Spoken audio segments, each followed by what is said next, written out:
Oke teman-teman, balik lagi di channel YouTube Rahman Marangga. Nah, video kali ini aku mau buat satu segmen baru. Aku bakal bahas beberapa hal ataupun hal-hal unik yang terjadi di manapun yang menurutku kalian harus tahu. Ini adalah episode pertama, aku mau bahas hal yang paling dekat denganku, yaitu Bima. Jadi ada beberapa hal yang kamu harus tahu mengenai Bima. Bima itu terletak di Nusa Tenggara Barat, tepatnya di ujung paling timur Pulau Sumbawa. Dan Bima itu memiliki bahasa daerah sendiri, yaitu bahasa Bima, dan masih dipakai sampai saat ini oleh masyarakat Bima dan Dompu. Sebenarnya daerah Bima ini memiliki dua nama, yaitu Bima dan Bojo. Tapi saat ini Bima adalah nama yang legal atau nama yang tercatat sebagai identitas masyarakat Bima. Pada kesehariannya, Mbojo itu dijadikan sebagai kata yang mengartikan Bima dalam bahasa Bima. Misalnya, ketika kita ngomong bahasa Indonesia, orang Bima, maka dalam bahasa Bima kita akan menyebutnya Dombojo. Bahasa Bima, Gahim Bojo. Lagu Bima, Rawam Bojo. Kuda Bima, Jaram Bojo. Dan lain sebagainya.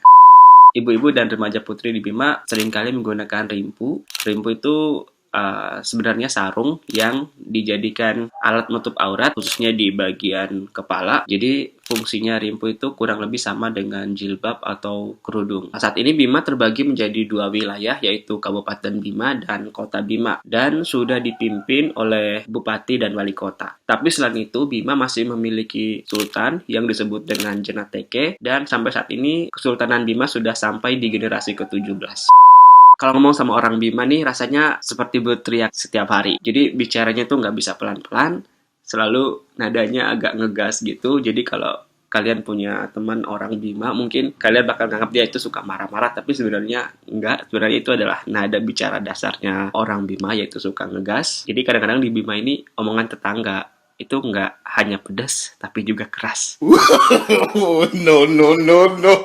Mungkin beberapa daerah di Indonesia sudah terkenal dengan masjid terapungnya. Di Bima juga sebenarnya memiliki masjid terapung. Jadi di sana selain sholat, kita bisa menikmati pemandangan ataupun landscape laut. Terlebih lagi, lokasi dibangunnya masjid terapung menjadi salah satu tempat sunset terbaik di Bima. Jadi kalau teman-teman ingin menyaksikan sunset terbaik di Bima, salah satu rekomendasi lokasi yang harus kalian kunjungi adalah Masjid Terapung Bima. Nah, di Bima ini terdapat banyak sekali tempat wisata.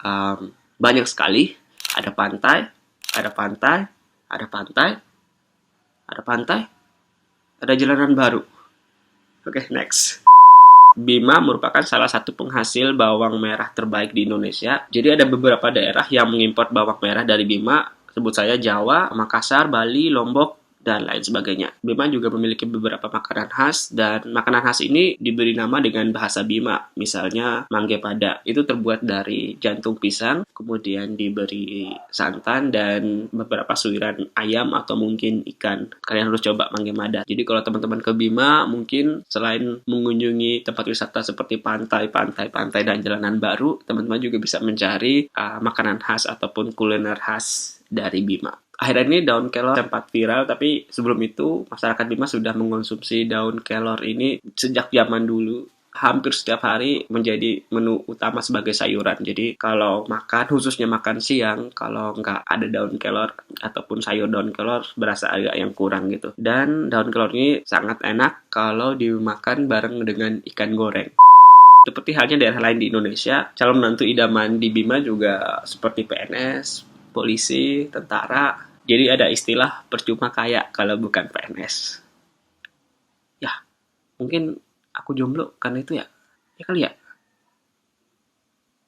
Yaudah lah ya, mau cari jodoh dulu.